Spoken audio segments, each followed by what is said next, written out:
Spill it, Yoshi. I know you have the secrets of Nintendo. Spill it. Hey, NintenCisco here. What's going on, guys? I have a new discussion video today. We haven't done this in like so long. Like, if you look at my first videos on my channel, they're kind of more discussion-ish. We haven't done this in a while. So right now, there's kind of a big issue that the fans have with Nintendo. Unfortunately, we've reached, like, I think one of the worst droughts in Nintendo history ever. So to catch you guys up on what's been going on, basically, let's start off with 2019. In 2019, we had such an amazing lineup of games for Nintendo Switch. We started off with, we started off with games like Yoshi's Crafted World. That was in the beginning, right? But I want to focus more on the end of 2019 because we had the second half of that year was like Fire Emblem Three Houses, right? That's a big bang that started off because then you had the Mario Maker, Legend of Zelda Link's Awakening, Luigi's Mansion 3, Pokemon Sword. I mean, it just kept going. I think we also got Ring Fit Adventure. I mean, the games just kept coming. And now in 2020, it's super dry. I mean, we have, I think we only got up to like Pokemon Mystery Dungeon. But that was like, I mean, some of y'all probably don't even know that game's been out. And then just the big hitter, which was Animal Crossing. I mean, that was at PAX East. I was at PAX East for that, and it was amazing. The game obviously did really great in sales. It pushed a lot of Switch sales, which I think is really important for Nintendo. Because I think Nintendo's big focus right now is to make sure that everybody has a Switch. I think that's the big focus. I mean, why wouldn't it be? Because that would also boost game sales. But yeah, I know people who don't even care about the Switch, but want it for Animal Crossing. But they watch the social media, they watch all the marketing that YouTubers have done. Nintendo, do not take for granted your YouTubers. Trust me, trust me, trust me. People are buying your products because of YouTubers. Anyways, they will buy Animal Crossing. They want to switch for that game. So, but after Animal Crossing, I mean, what's been next? Nintendo actually hasn't had a huge announcement since last year of June. And that makes sense. Think about it. We had the E3 conference, right? And they revealed so many games. And then after that, I mean, we've gotten little bits and pieces. And I remember after, I believe it was, what was it, Pokemon Sword? Or was the game after Sword? I remember that we knew that Xenoblade was left and Animal Crossing was left, but we didn't know about anything else. Well, Animal Crossing's out, Xenoblade is out, and we're here not knowing what else is out. We have the Paper Mario Origami King, but there's been a little bit of backlash with that. Here's the reason why. We've been hinted at Metroid Prime 4, as well as Breath of the Wild 2, as well as Bayonetta 3. Myself, I've never played Bayonetta, but I know it's a huge title that people have been waiting on. People are really excited and hungry to find out what's next. But there's something that's going on. Nintendo has been absolutely silent. I mean, we're talking about they won't talk about any games. And when they do, they're kind of messing up. And then this is where we're gonna go into the recap. So to give you guys a better understanding of why fans are so upset. Well, you see, there was a Pokemon Direct, and this is where I even don't agree with Nintendo and the Pokemon team, where I feel like they were in the wrong. They know how we as the fans are and how we're so hungry for the big titles, but there's something they do here. They stay silent and they feed us these little crumbs, right? And we're just devouring all the crumbs of information, like, please.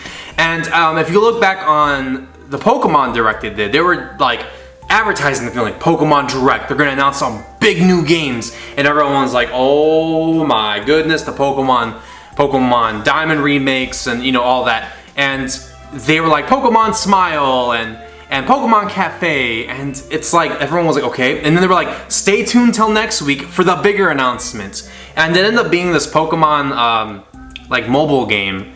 I don't know, I can't give you too much information on it. I know it's like, it's working with this one company that's from China, and apparently they do bad methods with their games. I don't really know the full information. I encourage you guys to research more of that. But basically, people were super underwhelmed and were like, really? I woke up at like 5 in the morning to see this? And then Nintendo hits us with, oh, a Direct Mini. Everyone lost their minds. A Direct. Like, everybody's been just asking for a Nintendo Direct. And we got a Nintendo Direct Mini. Here's the thing though. It was only for like indie games and third party. People thought, yo, third party, this might mean like third party as in like Ubisoft did with Mario Rabbids. Like they thought things like that. That's not what happened here. It was straight up like third party indie games nobody cared about. Though they did have Shigami Tensei, is that how you say it? I never played that series, but apparently they're bringing those to Switch and people are really excited about it. But again, we hit July and now we are hitting August and no announcements on any upcoming games. So let's bring this to the current problem. Bring it over here. Bring it over here. So the current problem is that it is about to be August. I think tomorrow in a few days, it's about to be August. And there has been no announcements of any Nintendo games.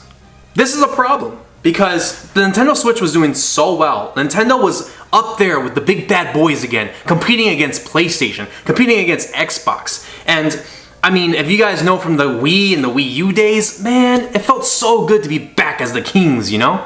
Nintendo to be back in there. I mean, Doom Eternal came out, right?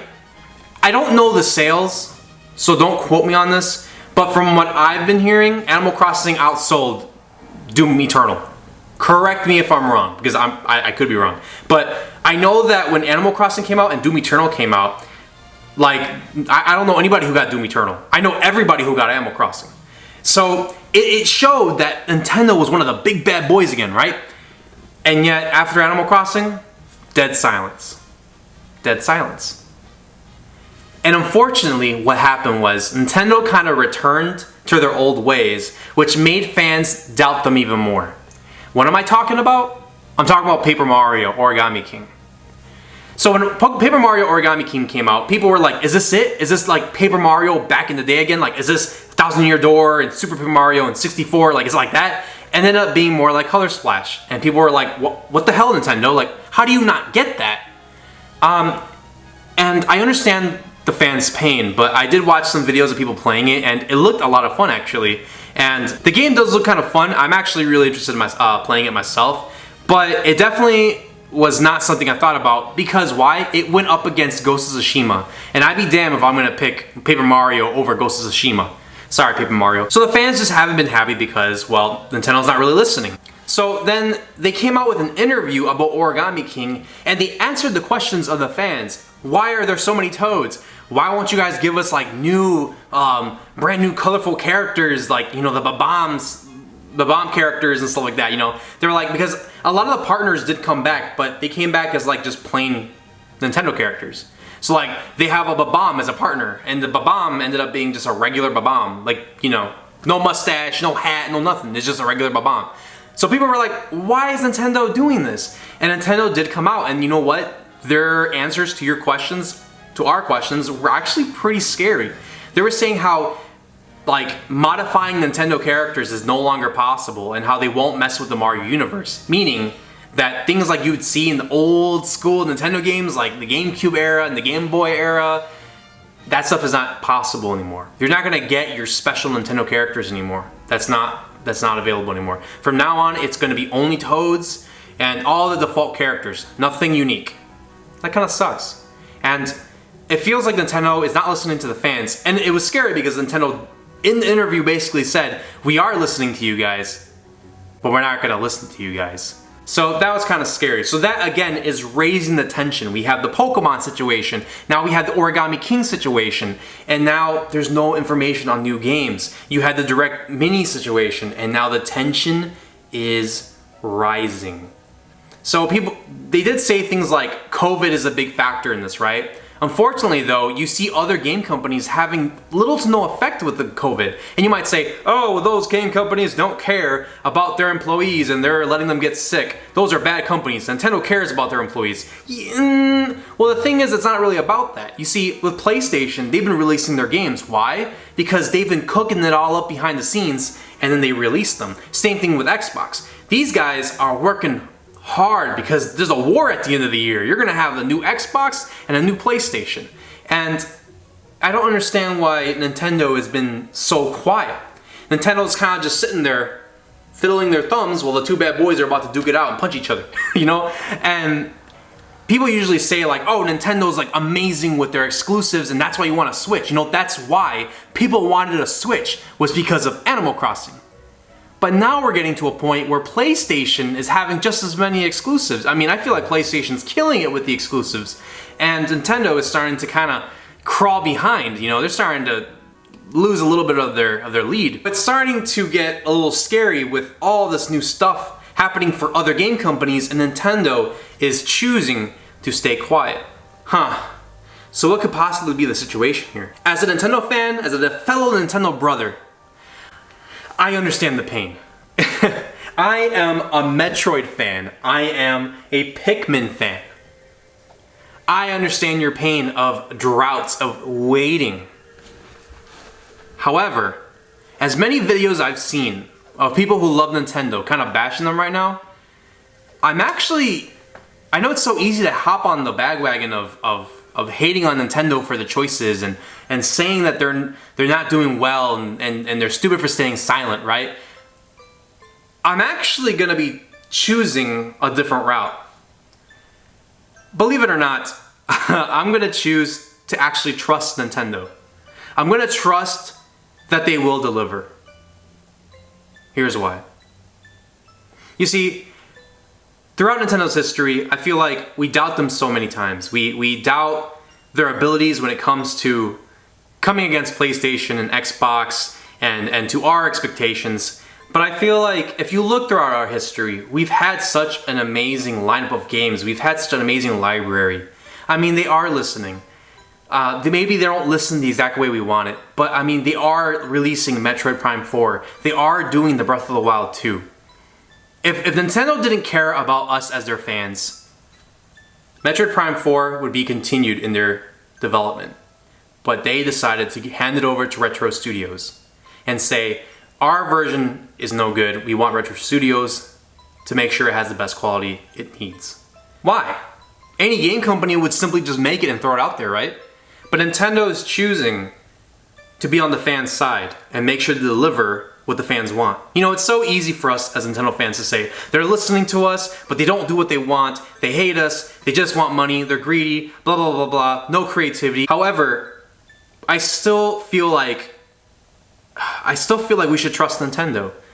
See, I know it's hard, but you have to trust. Nintendo will deliver.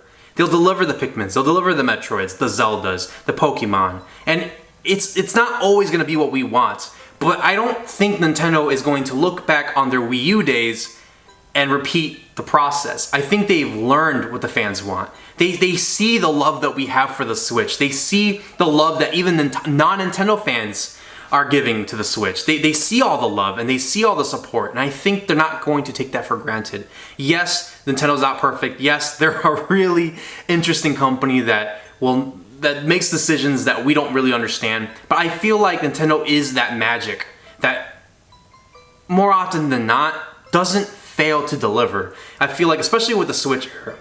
One thing I want to bring up to you guys, I know it feels like a big drought. I know it feels like a huge break of games coming out, but I want to remind you something. I think there's something that a lot of Nintendo fans are overlooking. You see, if we look at the year 2019, you will see that Mario Deluxe came out, and then Yoshi's Crafted World came out, and then Mario Tennis and Mario Maker. Now, soon after that, we had a big skip, right? And I feel like we got the Fire Emblem, the Zelda Awakening, the Luigi's Mansion 3, Pokemon Sword, and Ring Fit Adventure. That was in 2019. See, we had a decent library of games. We had a great year. But I think a lot of people forget that Nintendo did have quite a drought at the beginning of the year. We had the Mario Deluxe, but that was a port. We had Yoshi's Crafted World, but that was a kind of childish game. No one really cared about that one. Mario Tennis, again, another game that a lot of people ended up not really liking that much. And like, it is a Nintendo IP. It's a first-party game, and you know it counts. It counts towards the lineup. I'm not saying it doesn't count, but what I'm saying is look at the lineup. Look at how the library of games look. I just listed 4 games right now, right? 4 games, but that was for the first half of the year. For the second half, it was juicy. We had the Fire Emblem, the Zelda Awakening, Luigi's Mansion 3. I might get the dates mixed up. I apologize for that. But anyways, I want you to bring your attention back to 2020.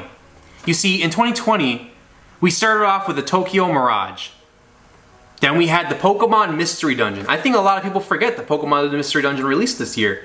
But we had Pokemon Mystery Dungeon, and 2 weeks afterwards, we had the big hitter, the Animal Crossing. Now, I don't know about you guys, but I don't think Mario Tennis or Yoshi's Crafted World were big hitters. I don't think they intended for those to be big hitters.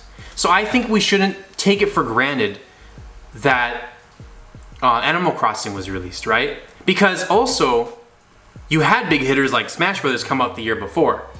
And then that led into this year with that 2019 year with the Yoshi and the Mario Tennis, right? I'm not saying it was a bad year. Like, I'm not saying those games were even bad, but I'm just saying that we weren't getting as many games as we were wanting, right? I think it was like every 2 months we get a game. So it's kind of how it's working out here right now. Let's look at 2020. So we started off with the Tokyo Mirage, Pokemon Mystery Dungeon, and then we had the Animal Crossing. Shortly after the Animal Crossing, we had Xenoblade. And shortly after Xenoblade, we had Paper Mario Origami King. Let's check it. We have 1, 2, 3, 4, 5. So those are 5 Nintendo titles that we got this first half of the year. Oh wait, I think we miscounted something. And I think we're overlooking more things. See, there's more to just these 5 games I listed. We also had the Clubhouse game, where you had the mini games all in one. That was considered one of Nintendo's, I think, main games. Was that considered a third party? From my understanding, that was a first party like Nintendo game. I understand we don't really count that, but that was one of their games. I think that game was like on the same level of Ring Fit Adventure, right? Like it was just one of the like Nintendo games. They weren't like the big hitters, but they were just kind of like the IPs they throw it in there, right? But we are also overlooking Pokemon Isle of Armor. Are we forgetting that Pokemon, the DLC, also kind of counts as a release? Because they were building up to that DLC. They were marketing that DLC a lot. And yet, that DLC released and we kind of were just like, there's still a drought, there's still a drought. No. I think us as Nintendo fans looked at that DLC and just saw it as a DLC. As an add-on, right? I think Nintendo is counting that as an actual, like, release. So they're probably looking at us like, why are they saying that there's no games? We just released the DLC. That could be the reason. I think we also just got hit with the Candace DLC, right? That's the Legend of Zelda crossover, and that got DLC. We also got hit with Pokemon Cafe. I mean, I know that's not like you know the big hitters like Animal Crossing, but that's still a release. We still got Pokemon Cafe. It was like a free-to-use application. I haven't played it yet, but again. So if you start actually piling up the games, the first half of this year is actually not that bad. And that's why I'm saying Nintendo, I believe in Nintendo to deliver. I just don't, I understand that why fans might get a little angsty, but if you really look at 2020, it's not a bad year. So far, it's been slow, but it has not been a bad year. We've had plenty of games. And for somebody like me personally, as a multi-platformer, I'm busy with other games. I haven't even started Xenoblade. I can wait. But that's just me. I understand that there are other fans that are finishing their games and I'll be like, all right, what's next? Am I denying that Nintendo has been kind of slow with their games? I'm not. They have been slow with their games. But am I saying that Nintendo has been having a better 2020 than we're giving it credit for? Yes, that's what I'm saying. You see, we're only in the first half of the year. And the point I was trying to make was that in 2019, the year was really no better. The first half of the year, it might have a few more games, but overall, it was still around the same pace. I think that it's still possible for Nintendo to have a huge lineup for this second half of 2020. There is a huge chance that we might start getting the September, October, November, December release, and it just keeps going from there. Because I highly doubt Nintendo is going to wait and let Christmas pass by without a heavy hitter. Guys, I understand Nintendo has been like quiet, but that's not a bad thing. If you look at it as a bad thing, it is. But I think we can be positive. I think we can trust Nintendo at this point. And even if you feel like Nintendo doesn't deserve the trust right now, I'm gonna go ahead and be a leader, and in my opinion, and I'm going to go ahead and lead with what I believe, and it's that I'm going to say, I trust Nintendo. I believe that they will deliver.